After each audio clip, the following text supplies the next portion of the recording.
Poršenco veļa, ko minās.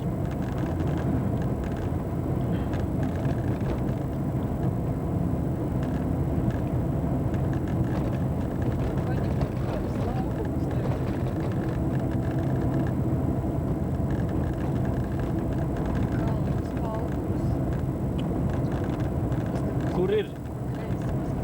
Pa kreisi. Polga.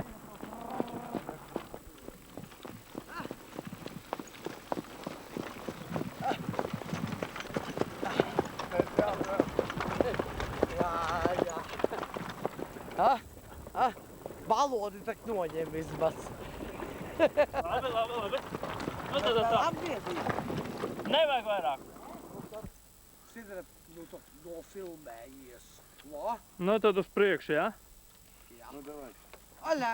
Iekšējais iedalījums ciemu un vispār ciemu robežu iedalījums mainījās arī vēlākos gados. Man ir dati par 8% visi iedzīvotāji. Tātad ļoti. Es sāņšas apkārtnē. Vestienā bija bez Vestienas muižas vēl Tolkas pagasts, nu, kur vēl varētu sacīt. Kalsnava bija Jaunkalsnava pagasts un Veckalsnava atsevišķs pagasts un līdzīgi. Saistās ar izglītību, skolu uzturēšana, arī skolu. Tā tas bija vairāk vai mazāk funkcijas, vairāk pārgāja, nu, pareizāk sakot, no pagastiem robežās. Es vēlreiz atsaucos uz to, ka pagasti veidojās Visu pakāpju padomu deputāti Madonas rajonā bija aicināti izteikties par tēmu administratīvi teritoriālās reformas plusi un mīnusi. Piedalījās arī valdības un Latvijas pašvaldības savienības pārstāvi. Tā, kas bija jau Brilles drogu, zeme, kur bija kā 20 hektāri, to ieskaitīja. Pirmkārt, šis dalījums apriņķos pastāvēja līdz 49. gada beigām, bet uz ciemu gulās atkal vairāk šīs saimnieciskās rūpes par valsts plāna nodrošināt 41 pagasts. 1945. gada augustā bija 83. arī Ērķu, Gaujenas, tad bija mums rajona. Tā.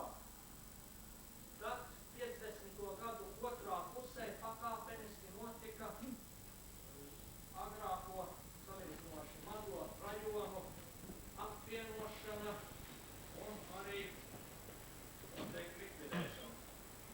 56. gada brīdī pakļauta Vārkļāvu pilsētai. Tālāk es tiešām tiešos ciparus mainīta robeža starp Madonas un Viļānu rajoniem Lubānas ezera zemienē. 59. gada 11. novembris likvidēts Ēkļu rajons, pievienojot vienu daļu tātad Madonas rajonu, Zelzavas, Saikalas pamatu. Sprieda par administratīvu teritoriālo reformu. Un kāds ir tas pamat viedoklis? Nu, šodien mums bija diskusija, un kā jau tas ir diskusijā, tad viedokļi ir atšķirīgi. Nevaram teikt, ka bija viedoklis vienpusējs.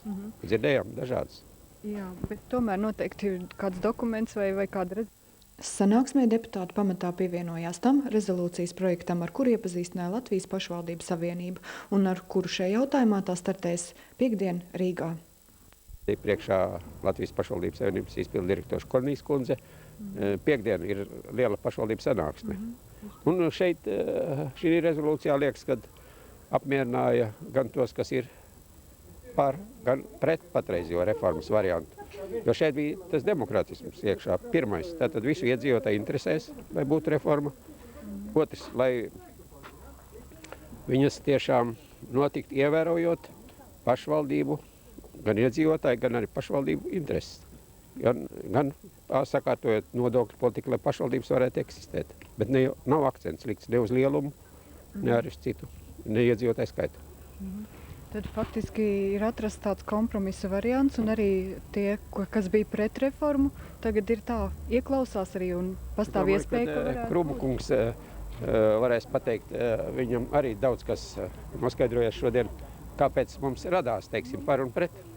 Jā, es droši vien varu būt tikai apmierināts, pat cik mēs tajā reformā arī strādājam un darbojamies. Un es uzskatu, ka diskusija bija ļoti liederīga. Un kā jau es minēju diskusijas laikā, kad mēs ļoti labprāt izzinām pašvaldību pašu viedoklis, piedāvājums, kā labāk kaut ko darīt un veikt. Un es domāju, ka arī no šīs dienas dzirdētā daudz kas tiks izmantots. Un es varu tikai piekrist, ka viņai jābūt demokrātiskai. Nu, varbūt tur par tām formām drusku bija strīdi, bet arī mūsu uzskats, ka ar pašvaldībām par šīm lietām ir jākonsultējās un ir jāstrādā. Vai tāds variants, ka šis reformas jautājums vispār tiks atcelts vai aizmirsts, tāds nepastāv? Tomēr uz priekšies un būs tāds. Jā, es esmu tikai ierēdnis un pārstāvu arī ierēģiņu korpusu. Tas, protams, ir politiķa lemšanas jautājums, kā jau es minēju arī sanāksmes laikā. Mēs gatavojam projektus. Politiķi lems, tas ir Saeimas deputāti, lems, vai reformai notikt vai nē. Un tas būs rudenī, bet mēs šobrīd ieklausīsimies, varētu teikt, tautas politiķu viedoklī. Šeit gan es gribētu uzreiz iebilst Krumkungam, kad bija sagatavots arī izskatīt šo te jautājumu ministra kabineta 81. punkta kārtībā un pieņemt bez Saeimas, tātad bez politiķiem, jo valdība tomēr ir izpildītāji. Jā, es varu teikt, tā ir daļēji drusciņ nesapratni, tāpēc, ka tas, kas bija plānots likums grozījumi, kas bija plānot izdarīt 81. pantu kārtībā, tie nav likumi par teritoriālo reformu. Tas saistās tikai ar administratīvo robežu grozīšanas lietām, šobrīd spēkā esošā likumā, lai varētu līdz vēlēšanām sakārtot šīs atsevišķos gadījumus, kad, kā es minēju, centrā pilsēta apkārt pašvaldību, jo šobrīd pēc likuma arī to nevar izdarīt.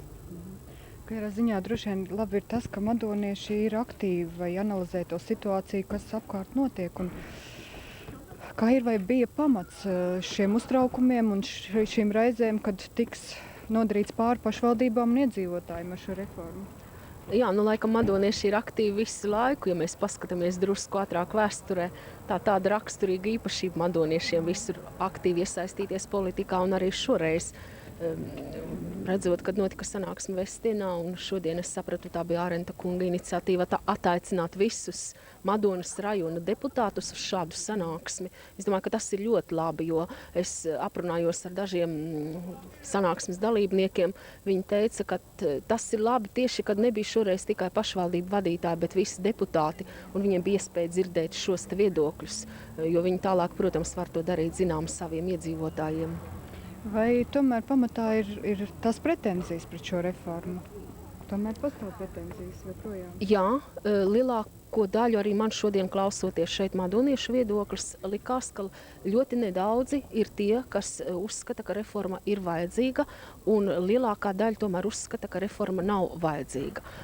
Protams, lai varētu diskutēt vispār pavisam objektīvi par to, vai ir vajadzīga vai nav, ir jāredz, kāds tad ir reformas rezultāts.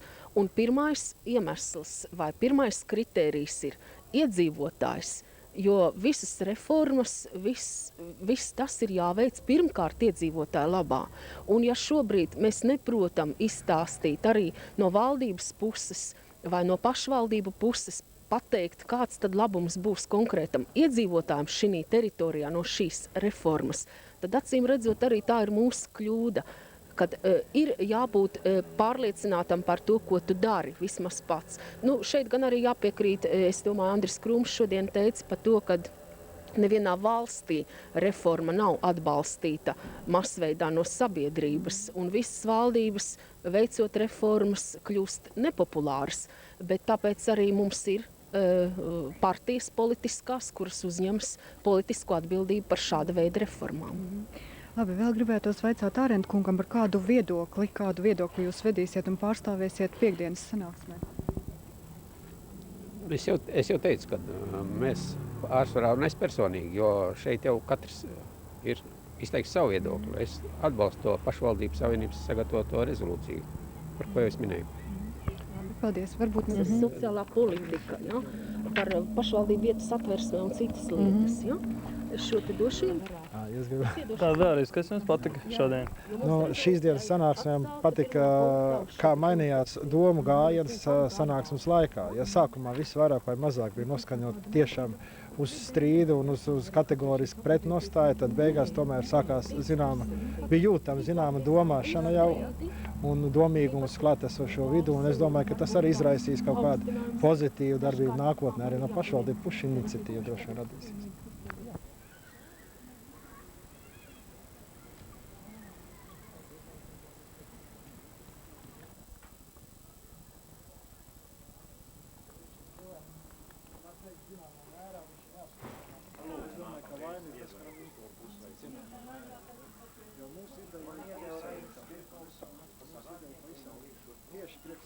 Kā jūs saprotat un kā jūs pieņemat šo iespējamo reformu? Es šodien nerunāju par šīs reformas ekonomiskiem jautājumiem. Ne par to, vai viņai vajadzētu būt vai nevajadzētu būt pār vai pret, jo es gribēju izteikties īsi un precīzi, un respektīvi es runāju par šīs reformas tiesisko un garīgo pusi. Tiesisko pusi es uztveru tā. Un tas jau bija pateikts 1922. Gada 21. jūnija Latvijas Satversmes sapulces lēmumā par pašvaldībām, ka nedrīkst nevienu pagastu apvienot, viņu robežu mainīt bez šo iedzīvotāju piekrišanas. Es uzsvēru šo. Tad es uzsvēru arī to pašu Eiropas hartas jautājumus, kur visi šie politiķi, vismaz tā ir bijis, visas frakcijas piekrituši, ka mēs ejam uz Eiropu. Tur ir arī tas pats uzsvers. Tur ir runāts dažādos punktos par konsultēšanos, par referendumu un tā tālāk. Tur bija iebildums it kā no valsts ierēdņu puses, ka referendums tas vēl nenosaka to, teiksim, nobalso par kaut ko, ka tas ir jābūt, ka tā būtu tikai tāda izpausme, ko vēlās. Tā tas nav.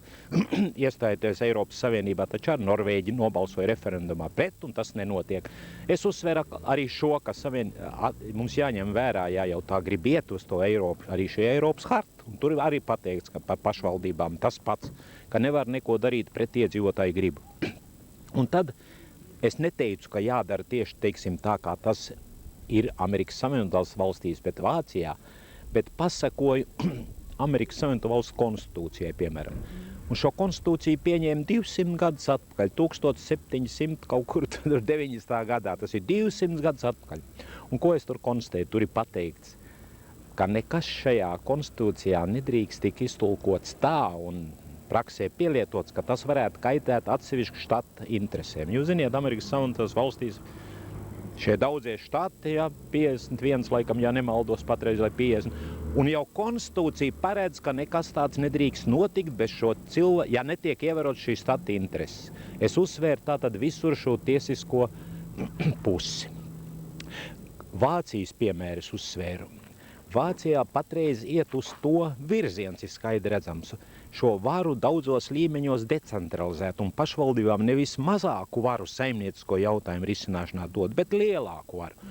Un es uzsvēru savu nepatiku pret Māra Gaiļu un Ernestu Jurkānu darbību tajā virzienā, ka viņi otrādi sāk no augšu, manā skatījumā vajadzēja sākt no apakšas, runāt ar šiem deputātiem, pašvaldību deputāti tie paši politiķi, viņi ir mazā mēroga politiķi, runāt ar viņiem, ņemt vērā iedzīvotāju intereses, saukt, bet nepatika šis temps un šī aizmuguriskā sākšana. Bet par reformām par iespējamām reformām kā vajadzīgām, jūs tomēr tas pieņemat? Tur jābūt visam rūpīgs sociāli-ekonomisks pamatojums un kopā ar šo iedzīvotāju gribu.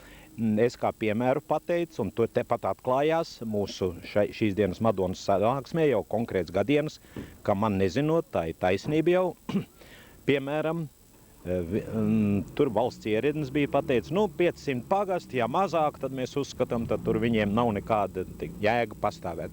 Bet mums ir Jumurdas pagasts ar 450 iedzīvotājiem, un man patika, es tiešām nezināju to, pēc tam piecēlās mūsu rajona padomas priekšsēdētājs Ārens un paziņoja, ka Jumurdas rajons ir viens no visbagātākajiem pagastiem ar 450, ar vislielāko ienākumu summu uz vienu iedzīvotāju. Un viņi negrib nekur citur pievienoties un būt. Un viņi ir vismazākais rajonā. Viens tipisks piemērs mūsu rajonā.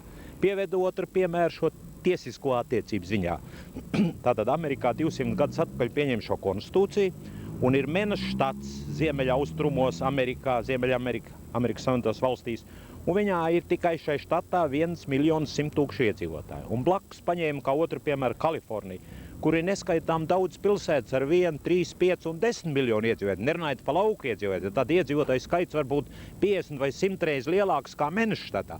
Bet konstitūcija garantējusi, ka senatorus, tas ir augstākā, viņiem ir 2 pakāpji, jūs ziniet, teiksim, valsts likumdevēja institūcija, kongress un senāts. Senators vienādā skaitā ievēl Menštatā un citos štatos. Viņi sūta MENA ar 1 miljonu iedzīvojumu tikpat daudz kā cits štats ar 50 miljonu. Šo cieņu pret vietējiem cilvēkiem, šo cieņu pret pašvaldībām, tā jau ir pašvaldības šis štats un vēl tā zemākā līmenī. Lūk, to mūsu politiķi nav sapratuši jau sākot, un tas man visvairāk satrauc. Ka nevar tā pateikt, 500 tad tu nekas nesi. Mazs jau nav obligāti slikts un liels nav obligāti labs. To jau dzīve ir ēdījis. Es neesmu pret, ka nevajadzēs reformas, es esmu pret šo trako tempu, pret šo neatklātību, neziņu, pret šo nedemokrātiskumu, ka nesāk no apakšas. Piemēram, tur ir paredzēti vairāki varianti tagad, jā, tas ir ļoti labi projekti, kā izvest šo pašvaldību rekulu. Nu viens jau ir pilnīgi nedemokrātisms. Tātad, piemēram, samazina apriņķu skaiti, jā, labi, apriņķi nebūs vairs tagad 26, nu rajoni, it kā nosaukt varētu par apriņķiem, kā neatkarīgas valsts laikā. Un tad jau ir viens projekts tāds, ka Madonas rajonā jau ir iezīmēti punkti, tur būs pašvaldības, Madonas, Ērgļi, Lubānas, laikam bija Kalsnavaja punkts. Līdz šim tagad tātad it kā mēs ejam pie Ērgļiem. Ērgļos ir šī pašvaldība padome, kur ievēl deputāts, arī es kā vestienietis tātad ievēlu savus deputātus Ērgļos, bet bijušos pagastos ir tikai ierednis iecelts jau. Ierednis, šī padome ieceļ ieredņus jau. Nu tā jau ir, tas jau ir zināms nedemokrātiskums. Es nepateikšu, ka varbūt es drusku te kļūdos, kā es visu to parādu, jo to es visu tā klausījos pirmo reizi, es speciāli par šīm lietām neinteresējos. Es esmu katrā gadienā taisni par to, ka reiz mēs ejam uz tiesisku valsti, visur to uzsveram, ka nevar reformu īstenot nevienu. Tā ir ideja faktiski, šī reforma ir ideja. Ne šīs reformas ideja, nedz arī neatkarīgās valsts atjaunošanas ideja mēs tak nevarējām īstenot bez ārkārtīgi plašu kolektīvu ļaužu gribas un piekrišanas un vēlmes. Katrai idejai vajag būt kolektīvai vēlmei klāt. Nevarēja neviens nostādīt tak cilvēks bez šīs idejas no Tallinas rokās saķēdušies ķēdē līdz Lietuvas robežām. Nevarēja 500 000 dabūt Daugavmalā. Bet šo ideju grib īstenot bez šo cilvēku vēlmēm sākt. Tas man uztrauc vēlreiz atkal citā griezumā, es atvainojos, es to parādīju, ja, pateicu. Kad šai reformas idejai pa priekšu vajadzētu šo cilvēku vēlmi, kolektīvu cilvēku vēlmi.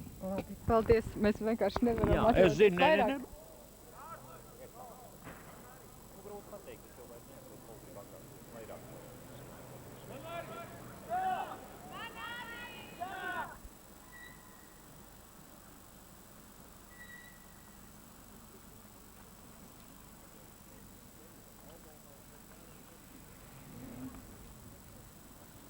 Opozīcijas grupu ievēlējām savā pagastā priekšsēdētāju īstās demokrātiskās vēlēšanās. Kādēļ mani nē? To dzirdiet? Invartam patīk būt vienkārši uzdevumu augstums. Nu labi, uzdevumu augstums. Un kāds likās uzvīšanas?